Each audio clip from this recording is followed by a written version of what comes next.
ఇల్లు మీది రిజిస్ట్రేషన్ ఖర్చు మాది. క్రెడాయ్ ప్రివిలేజ్ కూపన్ తగ్గించుకోండి. ఈ మెగా ధమాకా ఆఫర్ పొందండి. CREDAI Vijayawada property show. కొత్త ఏడాది వస్తోంది. ప్రపంచమంతా వేడుకలకు సిద్ధమవుతోంది. కానీ అగ్రరాజ్యం అమెరికాలోని వేలాది భారతీయ ఇళ్లలో మాత్రం నిశ్శబ్దం కనిపిస్తోంది. నిశ్శబ్ద నిర్బంధం తాండవిస్తోంది అక్కడ. బయట బాణసంచా వెలుగులు లేవు. ఇమిగ్రేషన్ అధికారుల వాహనాల సైరన్ల వెలుగులంటే వాళ్ళు వణికిపోతా ఉన్నారు ఇప్పుడు. ఒకప్పుడు గర్వంగా జేబులో ఉంచుకున్న గ్రీన్ కార్డ్ ఇప్పుడు బయటకు తీయాలంటేనే భయం వేస్తోంది. ట్రంప్ సర్కార్ హయాంలో ముమ్మరమైన వీసా తనిఖీలు, ఇమిగ్రేషన్ వేధింపులు భారతీయులను సెల్ఫ్ ఐసోలేషన్లోకి నెట్టేశాయి. వ్యాలిడ్ వీసా ఉన్న, గ్రీన్ కార్డు ఉన్న అధికారులు కంటబడితే ఏ సాకుతో మమ్మల్ని ఇబ్బంది పెడతారో, ఏ సాకుతో వెనక్కి పంపిస్తారన్న భయం వాళ్ళని అడుగడుగునా వెంటాడుతోంది. వీసా నిబంధనలు కఠినతరం కావడంతో బయట తిరగడంతో పాటు ప్రయాణాలను కూడా వాయిదా వేసుకుంటున్నారు. ఒక్కసారి అమెరికా సరిహద్దు దాటితే మళ్ళీ లోపలికి రాణిస్తారో లేదో అన్న భయం కనిపిస్తోంది. దీనివల్ల చాలామంది భారతీయులు తమ విదేశీ ప్రయాణాలను, చివరికి భారత్కు రావాల్సిన పర్యటనలు కూడా వాళ్ళు పూర్తిగా రద్దు చేసుకుంటున్నారు. ఒక్కసారి అడుగు బయట పెడితే మళ్ళీ రావటం కష్టమైపోతుందని చెప్పి ఆ ఆందోళన, ఆ భయంతో వాళ్ళు ఇళ్లల్లోనే ఉండిపోతున్నారు. ఎక్కడా కూడా ప్రయాణాలు చేయట్లా. కేవలం విదేశీ ప్రయాణాలే కాదండి, అమెరికా లోపల దూర ప్రాంతాలకు వెళ్లాలన్న ఇమిగ్రేషన్ అధికారుల తనిఖీలు ఎక్కడ ఎదురవుతాయనని వలసదారులు ఆందోళన చెందుతున్నారు. ముఖ్యంగా ఐటీ రంగంలో ఉన్న H1B వీసాదారులపై నిబంధనల ప్రభావం తీవ్రంగా ఉంది. డాక్యుమెంటేషన్లో చిన్న తప్పు, చిన్న పొరపాటు ఏదైనా కనిపించినా సరే తనిఖీలు చేస్తున్నారు.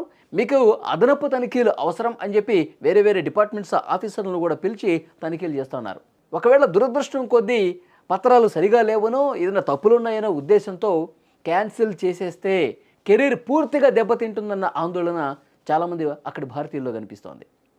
Kaiser family foundation, New York times ఉమ్మడిగా ఒక సర్వే చేశారు. వలసదారులు ప్రస్తుతం తీవ్రమైన ఒత్తిడిలో ఉన్నారు, సామాజిక వేడుకలకు, పండుగ సందడికి కూడా దూరంగా ఉంటున్నారని ఆ సర్వేలో చాలా స్పష్టంగా తెలిసింది. సాధారణంగా డిసెంబర్ నెలలో న్యూయార్క్ వంటి నగరాలు పర్యాటకులతో, పండుగ వాతావరణంతో కలకలాడుతూ ఉంటాయి. కానీ తాజా పరిస్థితుల వల్ల ఈసారి ఆ సందడి పూర్తిగా తగ్గిపోయింది.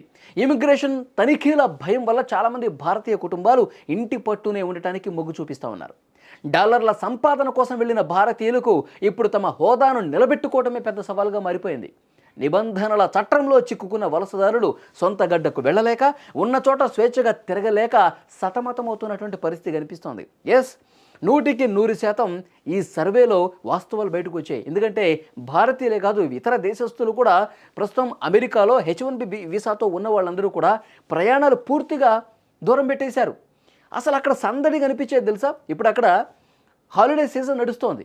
సీజన్ నడుస్తున్నటువంటి క్రమంలో ఇప్పుడు న్యూ ఇయర్ కూడా దగ్గర పడుతున్నటువంటి సమయంలో అందరూ కూడా ప్లాన్స్ చేసుకుంటారు. వేరే రాష్ట్రాలకు, అక్కడ వేరే రాష్ట్రాలకు వెళుతూ ఉంటారు. లేదంటే ఇటు ఇండియా వచ్చేందుకు కొంతమంది ప్లాన్స్ చేసుకుంటారు. కానీ వాటన్నిటినీ కూడా పూర్తిగా బంద్ చేసేసుకున్నారు. ఎందుకంటే ఎక్కడైనా ప్రయాణాలు చేస్తే ఎక్కడ పడితే అక్కడ ఇమిగ్రేషన్ అధికారులు కాసుకొని కూర్చొని ఉన్నారు. ఏది, మీ సర్టిఫికేట్ చూపించండి, మీ పత్రాలు చూపించండి, మీరు ఎన్ని రోజుల నుంచి ఇక్కడ ఉంటున్నారు, అన్నీ కూడా డాక్యుమెంటేషన్స్ అన్నీ కూడా చూసి ఏ చిన్న పొరపాటు తప్పు కనిపించినా పూర్తిగా కెరీరే కొలాప్స్ అయ్యే విధంగా పరిస్థితులు ఉన్నాయి. ఎక్కడ నిర్దాక్షిణ్యంగా వలసదారుల్ని వాళ్ళ సొంత దేశాలకు పంపించే పరిస్థితి కనిపిస్తోంది. అడుగడుగున రోడ్డు ప్రయాణాలు చేయాలన్న ఇబ్బందే. ఎక్కడికక్కడ చెక్ పోస్టుల దగ్గర తనిఖీలు చేస్తూ ఉన్నారు.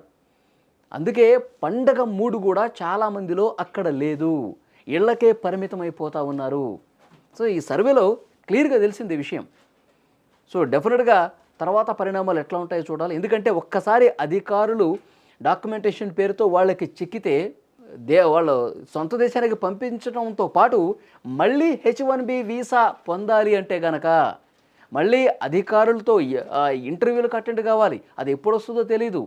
ఒకవేళ ఎప్పుడు పడితే అప్పుడు నిబంధనలు మార్చేస్తూ ఉన్నారు కదా, ఆ నిబంధనలు మార్చేయటం వల్ల ఏం జరుగుతుందో భవిష్యత్తు అంధకారం అయిపోతున్న ఉద్దేశంతో ఇళ్లలోనే ఉండిపోతున్నారండి. అసలు ప్రయాణాలే పెట్టుకోవట్లా. ఇది అక్కడ ఉన్నటువంటి సిచ్యువేషన్.